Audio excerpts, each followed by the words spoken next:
Howdy, my name is Nonat, and today I'll be covering all of the basic actions available to all characters during combat encounters in Pathfinder 2nd Edition.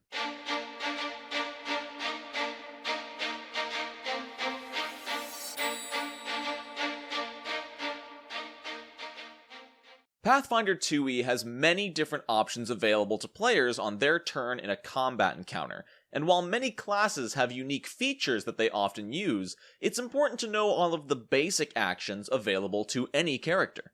These actions, while usually having very little effect on their own, can be incredibly useful in the right circumstances, and all players should at least be aware of their existence.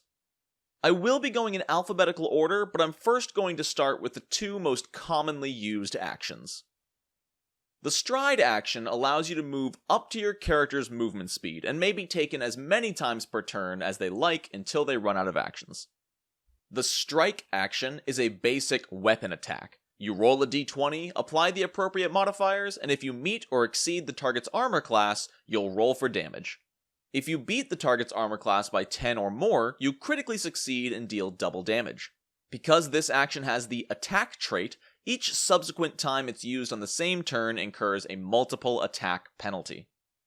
The aid action can be used both in and out of combat, but when used as a reaction in a combat encounter, the character using it attempts to help their comrade with any skill check or attack roll. First, the character attempting to aid must spend some number of actions on their turn to prepare to help. This is left very vague, and the number of actions it costs will be decided at the DM's discretion.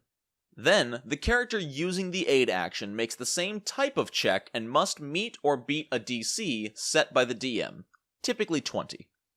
So if my ally were attempting an intimidation check in combat, I could use my reaction to aid them. I could spend an action on my turn to prepare to help, by perhaps sneering and scowling at the target they will be intimidating. Once my ally's turn comes around and they make their check, I would make an intimidation check against a DC set by the DM, let's say 20, and if I succeed, my ally gets +1 to their roll. If I critically succeed, my ally gets +2 to their roll, +3 if I'm a master in intimidation, and +4 if I'm legendary. If I fail my roll, there's no harm done other than wasting my reaction. However, if I critically fail my roll, then my ally will actually take a -1 to their roll, so be careful when attempting to aid. The crawl action can only be used while prone, and allows you to move 5 feet along the ground. This is the only move action that can be used while prone.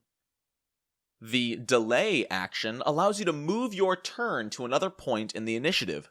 When your turn begins, you can opt to wait and start your turn immediately after any other character's turn ends. That is now your new place in the initiative order. Any persistent damage or effects that would have happened on the turn you delayed take effect right as you take the delay action. Drop prone allows you to drop to your hands and knees and gain the prone condition. Escape allows you to attempt to remove a grabbed, immobilized, or restrained condition. Target the source of the condition and attempt a check against the DC of the effect. This check uses your attack roll modifier and incurs multiple attack penalties. You can opt to use athletics or acrobatics to escape as well, though these still incur and take multiple attack penalties to future attempts on the same turn. On a successful escape check, you remove the condition. On a critical success, you both free yourself and get to stride 5 feet. On a failed check, nothing happens, but on a critical failure, you are unable to attempt another escape check until your next turn. The interact action can be used for a multitude of things, but typically anytime you manipulate something using your hands, it's considered an interact action. Be wary that the interact action contains the manipulate trait and can trigger attacks of opportunity. The leap action allows you to jump short distances. The average jump distance is 10 feet horizontally, or 15 feet if your movement speed is at least 30 feet. You can also leap up to 3 feet vertically.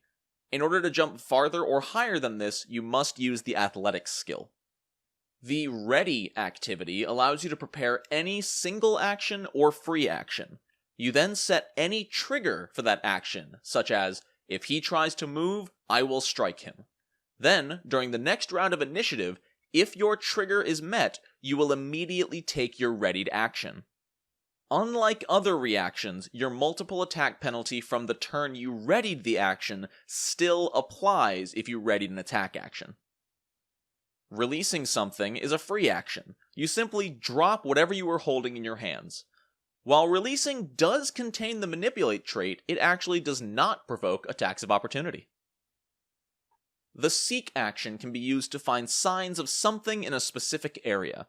If a creature disappears mid-combat, the seek action can be used to find them. The GM then rolls a secret perception check using your bonuses. On a successful seek check, undetected creatures become hidden, and hidden creatures become observed. On a critical success, any undetected or hidden creatures become observed. Some effects, such as invisibility, may still prevent some creatures from becoming observed even after a critical success. The stand action allows you to remove the prone condition from yourself and stand up. The step action allows you to move 5 feet carefully. This movement does not provoke attacks of opportunity. You cannot use the step action if you are on difficult terrain or if your movement speed is less than 10 feet. Take cover can only be used if you have access to something providing cover or are currently prone. Taking cover grants you a +4 circumstance bonus to armor class, to reflex saves against area effects, and to stealth checks while behind cover. This effect lasts until you attack, fall unconscious, or move. You may also end it as a free action. Keep in mind that if taking cover while prone, you are still flat-footed from the prone condition and thus take a -2 to armor class. And that's about it. There's a pretty wide assortment of actions available to everyone in combat, and just keeping them in your back pocket can lead to some interesting choices in certain situations. Some of them, like the aid action, can often be a bit more trouble than they're worth, but can still be good guidelines to help with rulings or even create your own homebrewed rules. Thank you so much for watching. If you like what you saw, consider subscribing and ring the bell to know exactly when the next video goes live. I'd like to shout out Troy Hughes, Paul Rand, Quid Thulu, and the rest of my fabulous patrons. Thank you all so much. There are links in the description to my Discord, Twitter, and Patreon. I hope you all have a wonderful rest of your day, and until next time, no nat ones.